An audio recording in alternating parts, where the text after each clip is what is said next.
plastic was created, it was meant to solve the problems the world had at the time.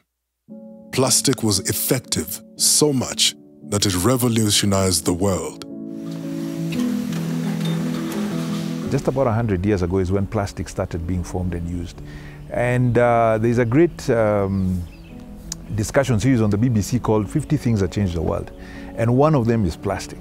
Because what plastic was able to do for industry, for consumers, has not been achieved before. It is, one, very light, very malleable, and there are very many fractions of it that can be used for so many different purposes. Not only did it fundamentally change consumer habits, but served as a key enabler for various sectors, ranging from packaging, construction, transportation, healthcare, and electronics. Every day you have plastic on you. You have buttons, your glasses are probably plastic. If you have earphones, your phone, part of your phones, plastic is something that we use every single day and is a very useful material for all of us. And what we need to deal with, though, is plastic waste, because plastic waste is not useful for anyone. The challenge of plastics is really the challenge of waste management and how we manage the post-consumer waste that comes out of plastic. So plastic is not a bad product. The issue is how we are handling it post-consumer. That is really basically the issue. The reason why you have all these emotions around it is because it's lying and being leaked into the environment through littering. In 2017, the Kenya Association of Manufacturers established the PET subsector. This was done as part of the industry's commitment to solid waste management, with an aim of developing a sustainable post-consumer environmental solution for PET bottles. The manufacturers in the PET sectors, both the people who manufacture PET and the users of PET, realized that we needed to have a unified and structured approach to dealing with PET issues. So they came together within the Kenya Association of Manufacturers as a group and decided to how can we address these issues both with government and the public at large, and among ourselves as well, to have a conversation between ourselves about what we could do to avoid probable future bans or challenges with the youth and environmental challenges created by PET. PET, short of polyethylene terephthalate, is a form of polyester that is shaped into plastic bottles and containers used for packaging foods and beverages, personal care products, and other consumer products. The PET subsector, since its inception, has had some major milestones. As the PET subsector, there has been a lot of activity in terms of engagement, first of all at government level. We've been able to sign a framework of cooperation with the Ministry of Environment and Forestry and the National Environment Management Authority. Under this framework of cooperation, we are focusing on 4 areas. The first one being establishment of an extended producer responsibility scheme, and this has been done through the partnership we have set up with PETCO, which is the PET recycling company. An EPR scheme, short for Extended Producer Responsibility Scheme, is an arrangement where producers are held accountable to manage the disposal of the products they have created after they have been used by consumers. PETCO is an EPR organization whose mandate is to bring together manufacturers, brand owners, and converters who are using PET as their primary packaging for their products. So PETCO was actually started in South Africa. It's been operational as a model for 14 years, very successfully. Currently in South Africa, they're doing, I think, a collection and recycling rate of about 69%. PETCO has been able to establish collection centers in different supermarkets. We have collection centers at malls like Yaya Center, Capital Center, Galleria Mall, and Two Rivers. We have collection points at Shell petrol stations, and these collection points enable consumers to be collecting their post-consumer waste and dropping it at the collection points. The target for Petco for this year was to collect 6,000 tons of waste, and as at August, they have already been able, through the manufacturers, to collect 4,000 tons of waste and are within their targets. However, for us, that's not the biggest win. The biggest win for us is the impact that we create in creating jobs. So if you look at us doing our 6,000 tons, then you can be able to look at the multiplier effect of that.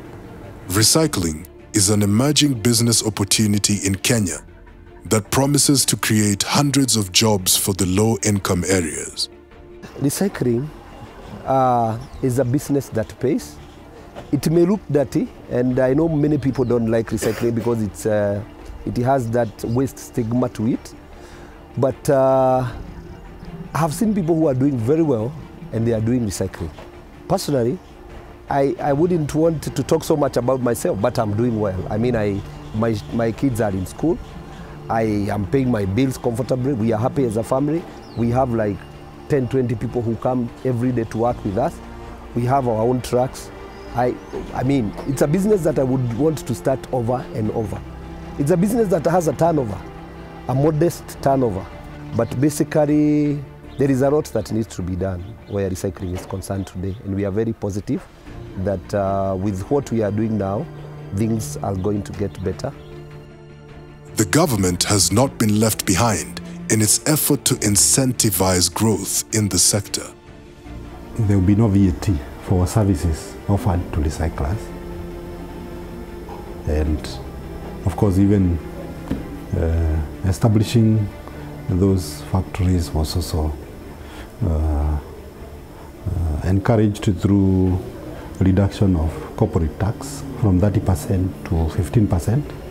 The second area of support within the framework of cooperation has seen CAM engaging in awareness creation, where the consumer is brought on board in the process of collection and recycling of waste. This has led to partnerships with the Wildlife Club of Kenya and Dandora Hip Hop City. With the Wildlife Clubs of Kenya, we have signed a memorandum of understanding to raise awareness within 19 schools, and we are planning to reach about 22,000 students through this awareness. The awareness is really to give them information on issues around waste collection, recycling, and their responsibilities, so that as they grow up, they are able to participate positively in society and ensure that we have a clean society. Dandora Hip Hop City was created 5 years ago to create a safe space for youth to grow and express themselves through music.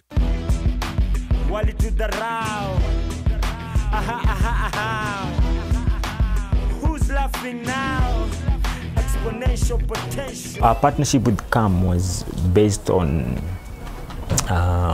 from a big brother kind of basis, where it means that as Dandora Hip Hop City, we were using music as a tool for social change. And we will easily reach the masses through our talent and our stage that we have. So CAM had a message, and that is how people dispose, how we complete the cycle of post-consumption. Sisi wanawake tunafaa kuwa mamaid unless nijulikane ndo nipatiwe kazi ama nikuwe relative mkubwa fulani. With Dandora Hip Hop City, we have signed an MOU to provide opportunities to raise awareness and have platforms for collaboration with the youth taking part in cleanup activities. There is also a mobile application that has been put in place. The application is supposed to be utilized to help in collection of waste within the Dandora area. So this initiative with Dandora Hip Hop City has been taken very positively and has led to a lot of positive collaboration with artists, with the youth within Dandora, and is something we are looking at duplicating in other areas within the country. The group has set up and is successfully running Customer Bora, a digital application that rewards consumers for collecting and properly disposing their waste. Customer Bora is we are utilizing technology and community organizing to make sure that the trash end up in the right hands. We set up a Taka Bank, the youth group manage a Taka Bank. Basically, we brand a kiosk with a Taka Bank. The community knows where they can come and deposit their trash. Once the community deposits, it converts into points, then they use the points to buy things on our website, customerbora.co.ke. At the same time, that collection, we get to send it to the right hands, which is recyclers. The youth have been able to collect 300 kgs of PET trash in just 6 months. Other innovations have also sprung up that seek to put good use of recycled PET. What we do is convert this plastic bottle into this t-shirt. How we go from the bottle to the t-shirt is a fully mechanical process, so it's using heat and pressure. The first step is a 6-stage purifying process where we purify the plastic, clean it, and flake it into small pieces. And then we dehumidify the flake and melt it and extrude it into a fiber, which will then be spun into a thread and either knitting or weaving into a textile and eventually be stitched into a garment. Mehul Shah, the founder of Ultra Red Technologies, a prototyping company, uses recycled PET to print 3D plastic products used as spare parts and any other objects desired.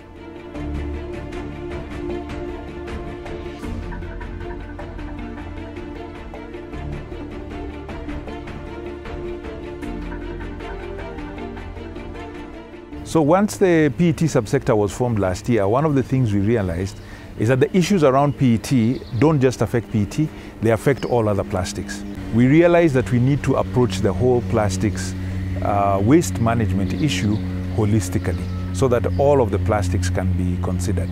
Within KAM, we created a secretariat or a basis, a steering committee that was going to try and bring together all stakeholders, both users, environmentalists, consumers, to try and come together and create a policy statement, or a policy document, which we think will help us create a better environment for us and the use of plastics. KAM's Kenya Plastic Action Plan provides an opportunity for the private sector to establish a collective position and propose solutions for plastic pollution. The Kenya Plastics Action Plan actually provides a consolidated solution, not just for PET, but for all plastics. So why we are part of this process is because we believe that if we bring a solution for all plastics, it's better than just for PET. And we found that a lot of manufacturers, our own industry players, consumers, are more geared to something more consolidated as opposed to something fractured. So the action plan is the private sector proposal that we are going to be giving to the government and saying, this is how we think we can address these issues, and these are the steps we'd like the government to take, and these are the steps we as private sector, manufacturers, users, would want to take so that we can achieve the same goals. But despite the collaborative effort of the manufacturing industry, government and other stakeholders, challenges still abound. Okay. The challenges exist even as we try and implement what we have as Kenya Association of Manufacturers. They exist first of all at a policy level, ensuring that we have a policy in place that encourages the issue of recycling collection. We also have challenges in terms of the infrastructure, because to be able to carry out the activities, it requires that we have the infrastructure both at national and county level. So that disconnect does lead to the inability to fully engage on issues of waste management around PET. We also have different players across the value chain playing different parts, whether it is the manufacturers, the users, the recyclers, and the lack of coordination in terms of the efforts has also been a challenge. So we are coming in as Kenya Association of Manufacturers to see how we can coordinate those efforts across the value chain. Plastic waste management is a problem that needs all key players involved to take an active role, from the manufacturers to the consumers. So I think for the common mwananchi, one of the main things we really need to do is waste disposal. Let's just be careful about where we put out our waste and take Kenya as our home. In our houses, we don't throw rubbish everywhere. We take it to the designated place where it should be. And if possible, you can segregate, because plastic has value on its own and can be used elsewhere. Organic waste can be used elsewhere. It can be recycled as well and be used as organic manure, etc. So if we segregate our waste, it would really help us. So we urge Mwananchi and all Kenyans to assist us in this noble initiative by collecting any of their PET waste and depositing it at the different collection centers to enable us recycle the waste and remove the waste from the environment. When we are able to recycle right, the gold that is plastic will continue to serve us for hundreds of years to come and still preserve the environment for future generations.